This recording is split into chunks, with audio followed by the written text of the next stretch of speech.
ਬਾਬਾ ਜੀ ਜਦੋਂ ਸਿਮਰਨ ਤੇ ਬੈਠੀ ਆ ਤੇ ਸਿਮਰਨ ਬਹੁਤ ਤੇਜ਼ ਚੱਲਦਾ ਬਾਬਾ ਜੀ। ਬੇਟਾ ਤੇਜ਼ ਵੀ ਨਹੀਂ ਹੋਣਾ ਚਾਹੀਦਾ ਔਰ ਹੌਲੀ ਵੀ ਨਹੀਂ ਹੋਣਾ ਚਾਹੀਦਾ। ਹੁਣ ਜਿਸ ਲਹਿਜ਼ੇ ਦੇ ਨਾਲ ਤੁਸੀਂ ਬੋਲ ਰਹੇ ਹੋ ਨਾ, ਇਹ ਤੁਹਾਡੀ ਆਦਤ ਹੈ, ਇਸ ਤਰ੍ਹਾਂ ਚੱਲਣਾ ਚਾਹੀਦਾ। ਜ਼ਿਆਦਾ ਤੇਜ਼ ਦੇ ਨਾਲ ਵੀ ਨਹੀਂ ਸੰਭਾਲਿਆ ਜਾਣਾ ਤਾਂ ਜ਼ਿਆਦਾ ਆਹਿਸਤਾ ਨਾਲ ਵੀ ਨਹੀਂ ਸੰਭਾਲਿਆ ਜਾਣਾ। ਸੋ ਜੋ ਵੀ ਤੁਹਾਡਾ ਬੋਲਣ ਦਾ ਲਹਿਜ਼ਾ ਹੈਗਾ ਉਸ ਤਰ੍ਹਾਂ ਆਪ ਸਿਮਰਨ ਕਰਿਆ ਕਰੋ। ਹਾਂਜੀ ਬਾਬਾ ਜੀ। बाबा जी, कई बार हमारे साथ ऐसा होता है कि हमें लगता है कि वो जो चीजें वो हमारे साथ हो रही हैं वो सही है, तो बाबा जी क्या वो सच होती है या हमारा इल्यूजन होता बेटा इसी वक्त तो सभी भ्रम है बेटा, एक इल्यूशन है। अब किसी का भ्रम जल्दी टूट जाता है, किसी का भ्रम आगे जाके टूटता है। बेटा एक दिन तो टूटेगा। सो बेहतर यही है हम सोच समझ के कदम उठाएं, बजाय इसके कि इस भ्रम में फंसकर अपना बोझ और बढ़ा के बैठ जाए। बाबा जी, मेरी एक बड़ी बहन है मेरे से 12 साल बड़े, मैं माँ के दर्जा देता हूँ उनको। तो जो उनकी राखी होती है बंधी हुई मैं कभी उतारता नहीं हूँ। तो मेरे बाबा जो हैं वो बोलते हैं कि सत्संगी परिवार में होके तू क्या धागे वगैरह बांधता है।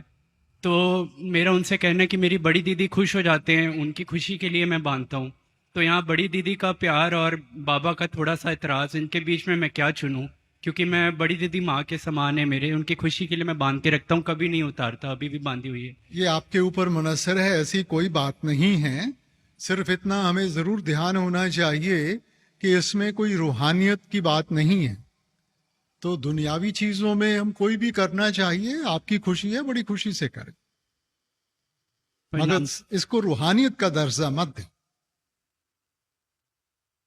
जैसे अगर किसी व्यक्ति पे कोई किसी व्यक्ति को अगर कोई बीमारी हो तो उसके उनकी और उनके परिवार की दशा बहुत ज्यादा खराब हो जाती है, तो क्या जो उन्हें वो बीमारी हुई है क्या वो विधि लिखित होंगी या फिर उनके जो कर्म है उनके कर्मों के हिसाब से आए हुए?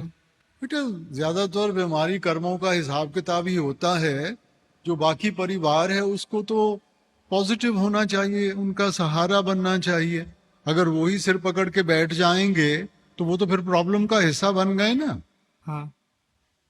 अब अगर एक को प्रॉब्लम है, दूसरे पॉजिटिव होंगे तो अपने आप उनका साथ दे पाएंगे, और अगर सारे ही सिर पकड़ के बैठ जाएंगे तो फिर कौन हल करेगा? थैंक यू बाबा जी। बाबा जी, जब किसी इंसान की मृत्यु होती है और वो कुछ टाइम के बाद हमारे सपने में आते हैं और हमसे बातें करते हैं, तो क्या उनकी आत्मा को आगे शांति नहीं मिली होती है कि ये हमारे मन के वहम है? नहीं बेटा, पहली बात तो ये है कि जो भी यहाँ से चले गए उनको अपने पुराने इसकी पहचान नहीं रहती। हम क्योंकि अगर अभी तक भी जिस्मों के दायरे में हैं, हम अभी भी उनके साथ जुड़े हुए हैं। सो हमें इन चीज़ों के ऊपर नहीं ध्यान देना चाहिए। अगर किसी ने हमारी जिंदगी में रिश्ते के जरिए प्रभाव ज्यादा गहरा पड़ा है तो ऐसे हमें महसूस होता है, मगर इनमें कोई सच्चाई नहीं है।